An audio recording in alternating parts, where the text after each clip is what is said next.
Buenos días, Hugo. ¿Cómo estamos? Buenos días. Vamos a acompañarte a entrenar. Vamos.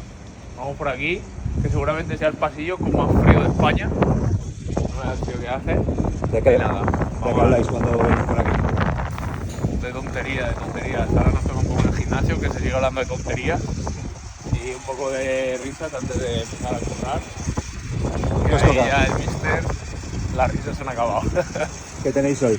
Nada, seguramente algo táctico del Rayo, corregir errores, pues seguir currando, trabajando, poniendo ese fuerte y nada, a currar.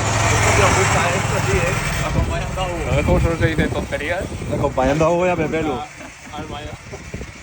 Un poquito de gimnasio y táctica, ¿no? Sí, y nada, sobre todo mucha fuerza hoy, que todavía quedan días para el partido. Y nada más, y luego pues a meternos caña ahí dentro del fisio. Darle duro al Rayo, ¿no? Sí, hay que mentalizarse ya, estamos muy preparados. Hugo lo veo muy centrado para el entrenamiento de hoy y vamos a ver. Así que nada, Muy bien, chavales. hasta luego. Pues nada, que vaya bien. Gracias.